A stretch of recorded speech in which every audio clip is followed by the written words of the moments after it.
tiba di Kairo, Mesir. Jam 3 subuh. Jam 3 subuh akan melanjutkan ke hotel. Haleluya. Sampahnya ya Pak Tony. Ya. Haleluya. Sampah yang di gereja. Bu, haleluya. Aluminiumnya kok gini ya? Iya. 3 sekarang. Oh, 3. Kopernya banyak itu. Begitu ya. Ini ayo, Ibu tuh gantian Bu.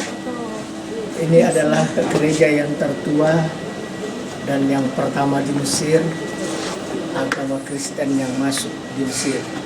Ini katanya apa? Bayi Musa ditemukan. Bukan, keluarga Bukan. kudus. Keluarga Kudus. Keluarga Kudus. Keluarga, Tempat ya. Maria, Yusuf, Tempat Lara, dan Yesus. Yuk, masuk yuk. Maria, Yusuf. Oke. Ya, mau dijelasin, mau. Perjalanan dari sinagog tempat Yesus dan Maria bersama Yusuf dibangun gereja tua, Ya. dan perjalanan ke Kemana? Sungai Nil di mana Musa ditemukan oleh Kiops. Ini piramid pertama. Piramid yang kedua yang kita lihat juga, yang sudah lewat ini juga, yang tinggi juga, ini namanya piramid Khafre. Piramid yang bisa dilihat sekarang sebelah kiri, ini namanya piramid Bekerinos.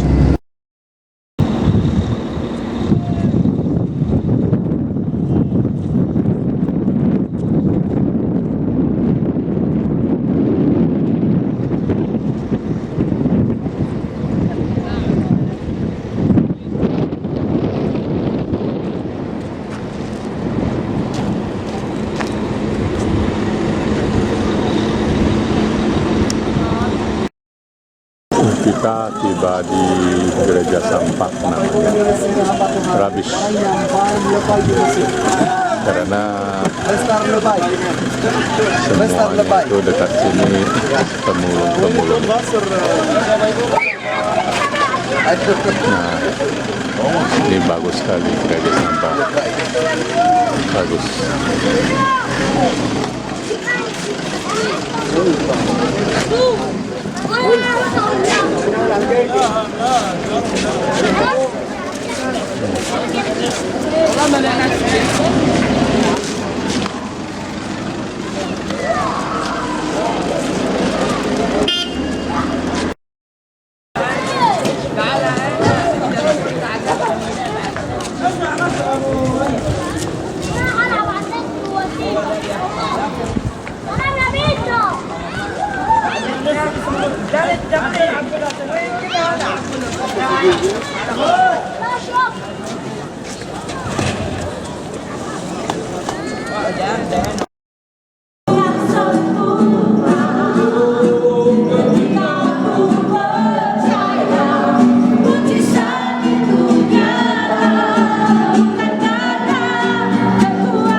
Vermont, mau ke Sinai. Nggak ke Sinai. 26 Juli.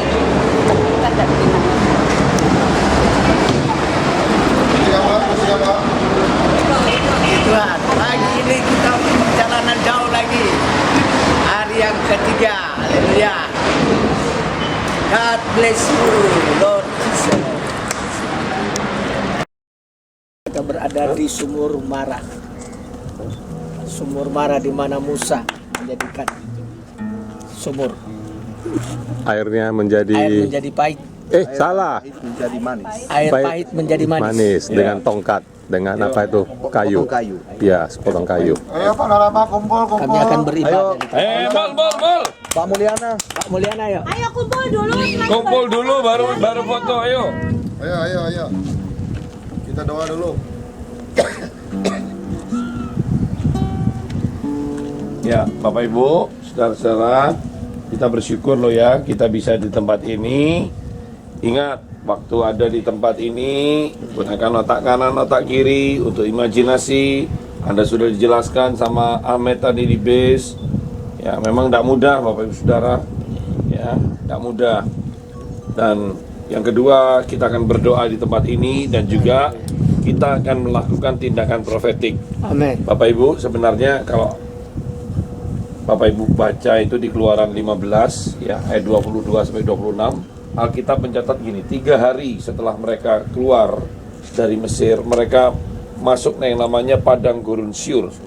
Nah, mereka berjalan 3 hari dengan kondisi tidak mendapat air.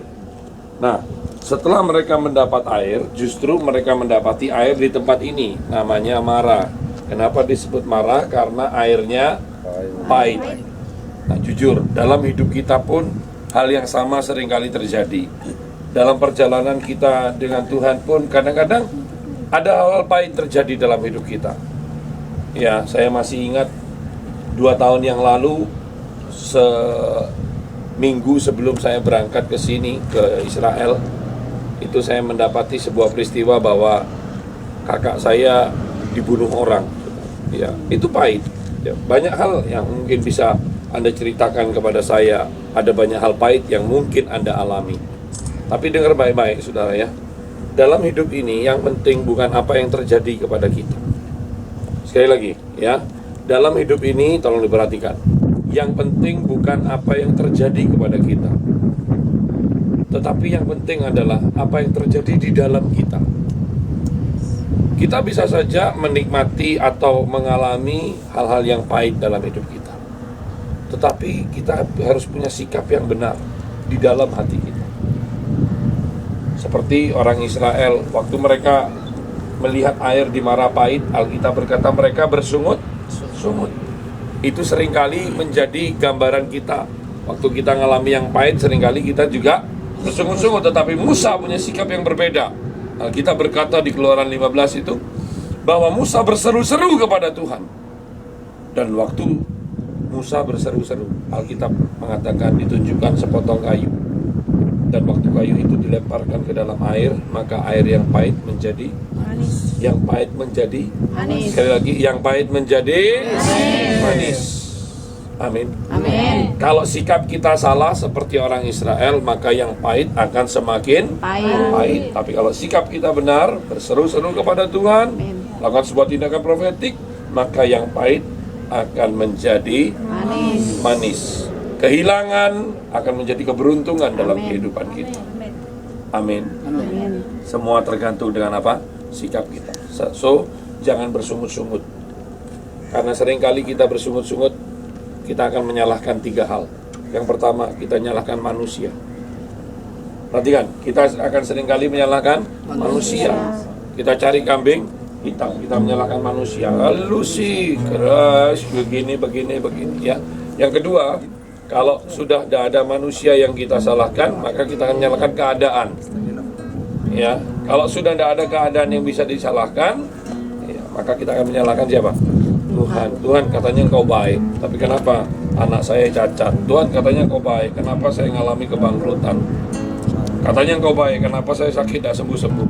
Tapi saya kasih tahu, kalau sikap kita salah, yang pahit itu akan semakin pahit dalam hidup kita. So, kalau kita ada di tempat ini, yuk gunakan waktu yang ada untuk kita berdoa bersama-sama supaya apa yang pahit dalam kehidupan kita berubah jadi manis. Nanti Bapak Ibu, setelah kita berdoa, saya akan bagikan batu ini. Ini mewakili apa yang pahit yang pernah terjadi dalam hidup kita. Ya, kita lemparkan ke tempat ini dan komitmen mulai hari ini tidak ada lagi yang pahit. Amin. Tidak ada lagi yang pahit dalam hidup kita. tapi semua sudah berubah jadi manis. Amin. Mertua tidak kepahitan sama menantu, demikian juga sebaliknya. Orang tua tidak kepahitan sama anak, demikian juga sebaliknya. Suami tidak kepahitan sama istri, demikian juga sebaliknya. Bos tidak kepahitan dengan anak buah, demikian juga sebaliknya. Semua hidup dalam keharmonisan. Ya, naikkan satu kunci. Saya minta kunci F, Pak. Kunci F.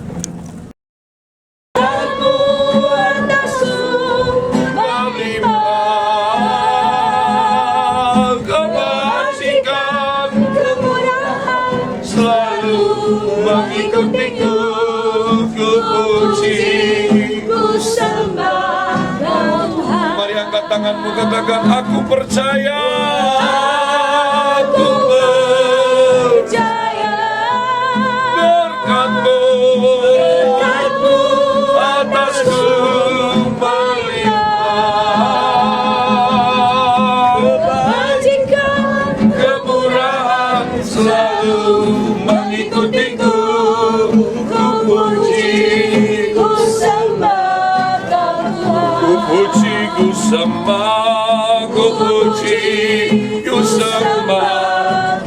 Sekali lagi katakan, ku puji, ku puji, ku sembah Tuhan.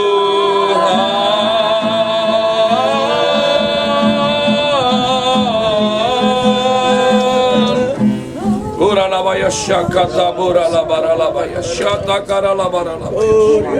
Tuhan, pada saat siang ini di tempat ini Tuhan, kami belajar sesuatu yang pahit boleh saja terjadi dalam kehidupan kami, tapi kami tidak mau mempunyai sikap yang salah, tapi kami belajar untuk berseru-seru kepada Tuhan, dan kami percaya yang pahit tidak selama-lamanya akan pahit, tetapi akan berubah jadi manis dalam nama Yesus. Biarlah setiap kami pada saat pagi ini Tuhan boleh memaknai perjalanan ini dengan sikap yang benar, karena kami tahu janji Tuhan itu ya dan amin.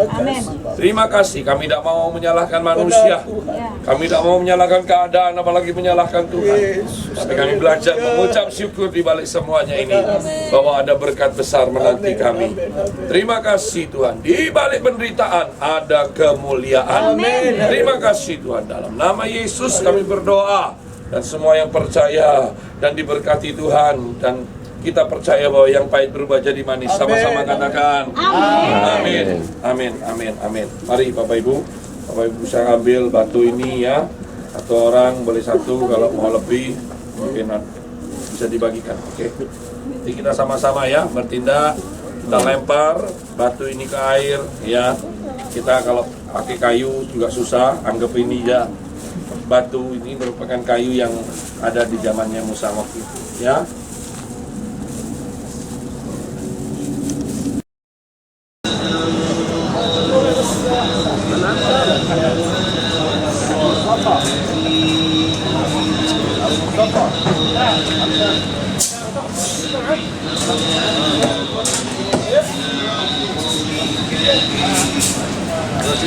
Kita makan siang di restoran ini.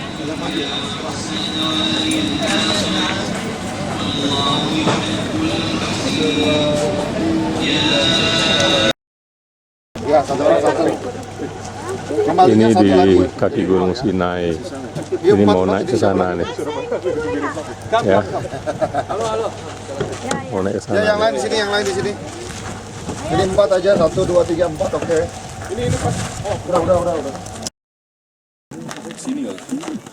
Di Saint Katrina, gereja Saint Katrina.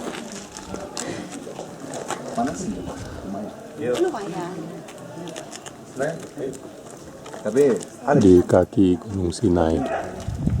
mau di sini atau terserah dengan. Ini adem tuh di situ. Kamu berapa lama kan gitu? Kalau 1 jam ya panas di sini lama-lama. Di situ adem tuh. Kalau cuma 5 menit. Oke. Ya, 5 menit ya. Sini. Kumpul. Yang paling ragu-ragu di antara semua yang berangkat pergi enggak. Tapi akhirnya puji Tuhan bisa pergi juga. Pertama kan kita berangkat dari jam 11. lebih. Terus kita naik taksi, berhenti di tempat unta. Nah itu pertama kirain itu memang tur lokal turnya itu ikut. Tiba-tiba kita ternyata berempat dilepas aja sama tour leader dari suku Beduin kan. Yang pertama kali ngeliat sih pasti rada takut lah ya, karena nggak biasa. Tapi ternyata mereka semua baik-baik, baik sekali. Dia timur juga. Iya, langsung diantar satu orang satu ke untanya kan. Aku tuh paling takut naik untanya memang, karena tinggi banget. Tapi ternyata puji Tuhan ya, saya minta sama si orangnya, tolong kasih saya unta yang paling pendek. Tak kantil. Iya, terus katanya iya oke. Ya udah kan, saya dibantuin naik tuh. Tadinya udah bawa tali rafia, bawa bantal, terus semuanya nggak ada yang dipakai. Tapi Rafia buat apa? Buat gantung kaki katanya, dia nggak pegel. Iya, terus udah untanya berdiri, terus jalan. Untanya saya itu yang ketiga ya. Ternyata pas lihat-lihat, iya benar, unta yang lain tuh tinggi-tinggi. Kelihatan tuh Pak Tony, terus Bu Yuyun tuh semuanya untanya lebih tinggi-tinggi ya Kevin. Terus saya tanya sama si itunya, guide-nya, ini yang saya untanya umur berapa? Dia bilang ini baby unta. Baru umur 5 tahun. Ternyata unta ada yang sampai 30 tahun juga ya, gede-gede banget. Kuat, itu untanya hebat banget sih. Dia bener tuh katanya jalannya ke pinggir-pinggir kan. Terus nanti ke tengah lagi sendiri. Ternyata yang ditakutin justru nggak kejadian. Dan saya sebelumnya kan bilang gaya kan, untanya saya takut, kalau naik tangganya oke lah, nggak apa-apa bisa. Ternyata pas udah di sana kebalik. Untanya enak ya. Iya, ternyata naik untanya tuh enak, untanya lucu banget, jadi kangen sama untanya. Udah kangen sama Mul berarti. Itu beda dong. Apa Mul kayak unta? Mul kayak unta. Udah berubah nih. Terus. Iya, terus ternyata naik untanya tuh enak ya, nggak ngerasain sakit sih. Terus ya puji Tuhan juga nggak pegel yang gimana lah. 1,5 jam ternyata nggak terlalu kerasa. Ya sambil itu liatin bintang. Terus ada yang jagain kok, ada guide-guide-nya dari mereka itu yang bawa-bawa unta, mereka pada berada di sekitar kita. Jadi lebih tenang. Terus udah dari turun unta tuh berhenti di tempat ngopi-ngopi, baru lanjutin naik ke anak tangga itu yang 750. Nah di situ ya Kevin semuanya ya yang babak belur. Baru naik beberapa anak tangga udah kaki udah mau coplok kayaknya. Iya, tapi ternyata gue puji Tuhan banget sih bisa akhirnya sampai juga di atas meskipun masih gelap, tapi bisa doa. Pas mau turun udah mulai ada sedikit-sedikit matahari. Nah terus turun masih cepat, awal-awalnya masih tangga-tangga batu gitu masih oke, masih cepat. Nah udah mulai tengah-tengah itu yang jalur unta ternyata licin banget. Berapa kali tuh saya sama Bu Yuyun pegangan ya, kita berdua terus ya. Udah kepleset-pleset sering banget lah. Tapi ya udah puji Tuhan ya, makanya akhirnya sampai juga terlupakan.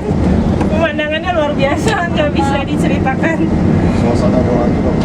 Suasana doanya bagus banget. Soalnya kusuk banget di situ, tenang banget ya. Iya. Oh terus ada batu-batu katanya dari gunung itu dijual-jualin juga di sana. Iya. Ya udah itu aja deh. Ya thank you. Halo.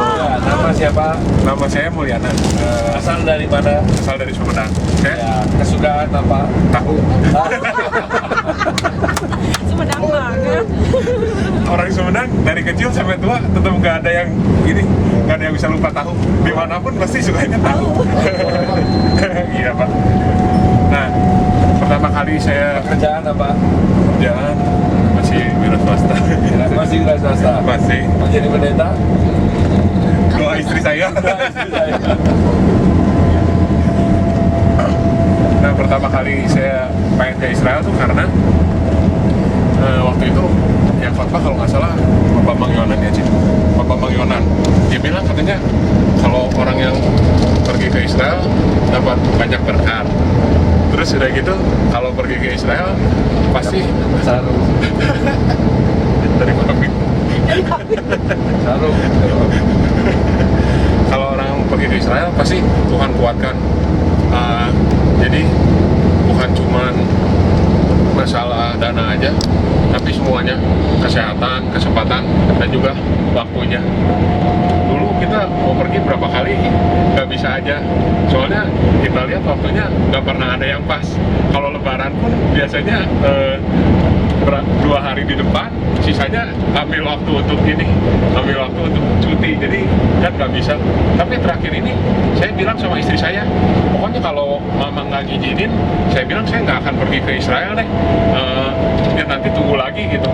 Terus saya sebenarnya waktu itu saya sempat marah-marah juga, soalnya saya bilang kalau sepertinya kan saya buka toko, kalau tokonya yang jaga orang atau nggak adik saya itu biasanya rata-rata suka kacau gitu.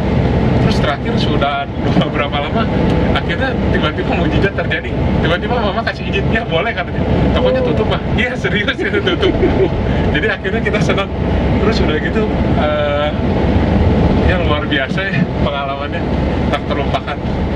Bahkan dalam pesawat pun bisa tahan gitu. Biasanya duduk gitu saya nggak terlalu tahan. Duduk diam gitu. Biasanya suka keliling-keliling. Ya itu suatu kesempatan yang luar biasa dari Tuhan. Dan saya juga tidak menyangka bisa dapat pesan Tuhan langsung dari Pak Tony. Itu luar biasa. Ya, terima kasih. Tahun menikah. Sudah menikah 4 tahun. 4 tahun menikah terus. Terus belum punya anak.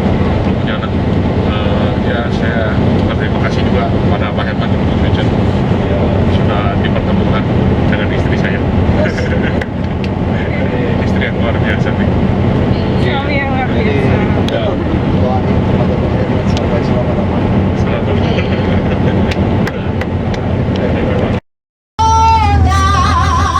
Mulia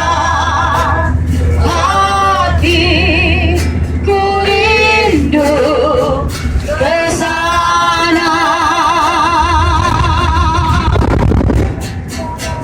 Oh Yerusalem, kota mulia,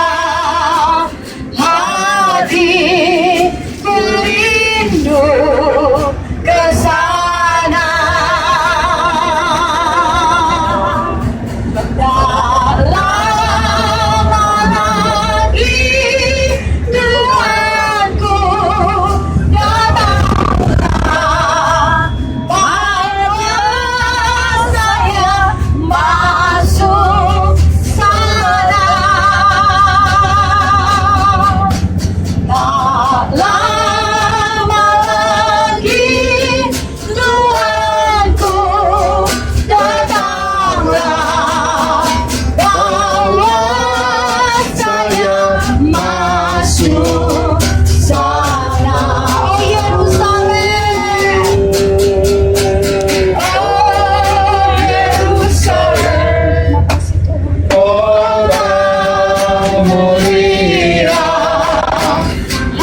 hatiku rindu ke sana.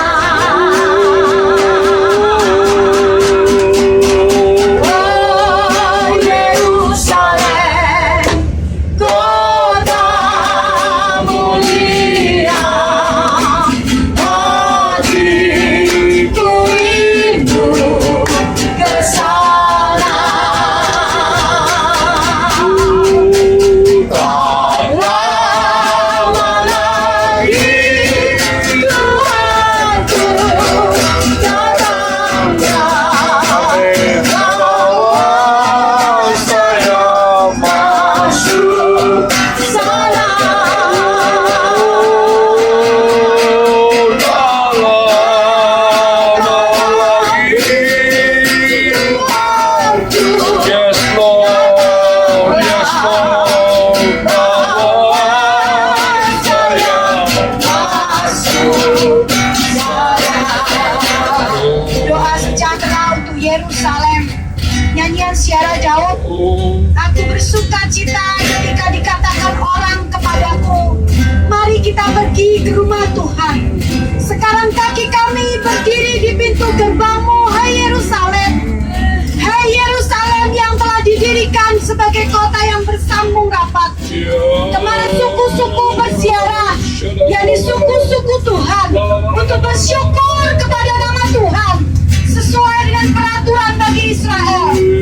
Sebab di sanalah ditaruh kursi-kursi pengadilan, kursi-kursi milik keluarga Raja Daud. Berdoalah untuk kesejahteraan Yerusalem. Biarlah orang-orang yang mencintaimu mendapat sentosa.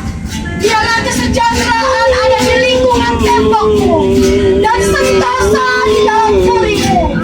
Oleh karena saudara-saudaraku dan teman-temanku, aku hendak mengucapkan semoga kesejahteraan ada di dalammu. Oleh karena rumah Tuhan Allah kita, aku hendak mencari kebaikan bagimu. Terima kasih.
Tiba di The Shepherd's Field.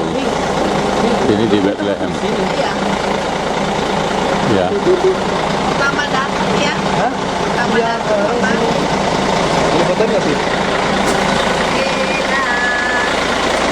Kenapa ada? Sampai di Bethlehem. Bethlehem. Hello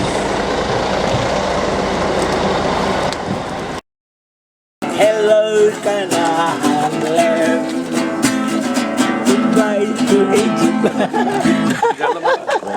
Lex, Promise. di dalam itu ya? Iya, di ini. Iya. Terus request ini Pak. Di bawah biar tahu.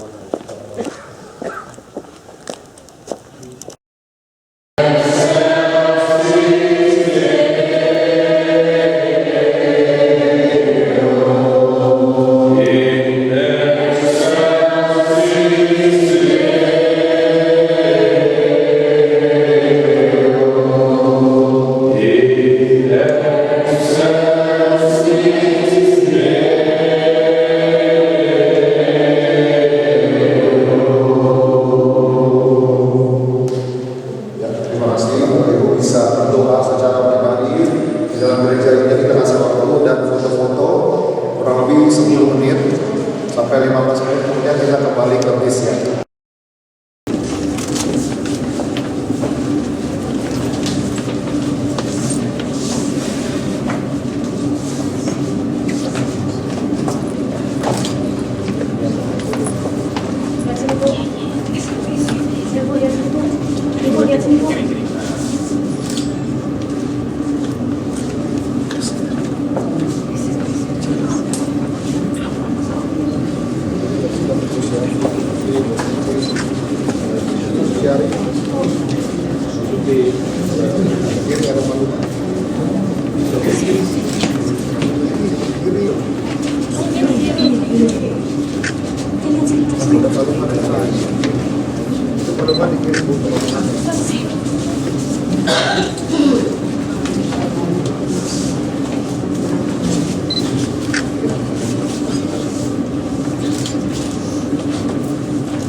Creo que viene la iglesia católica antes que se cierra hasta las 2:30. Creo que he visitado.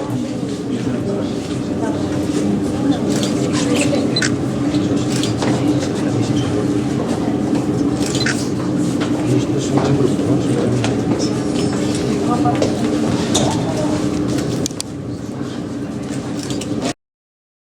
Halo, shalom orang Magelang. Itu kuburan orang Muslim Arab.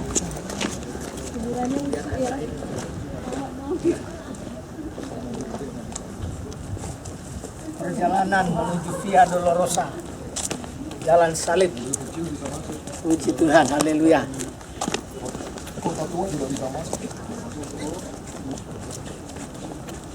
Ya, Mr. Paparazzi.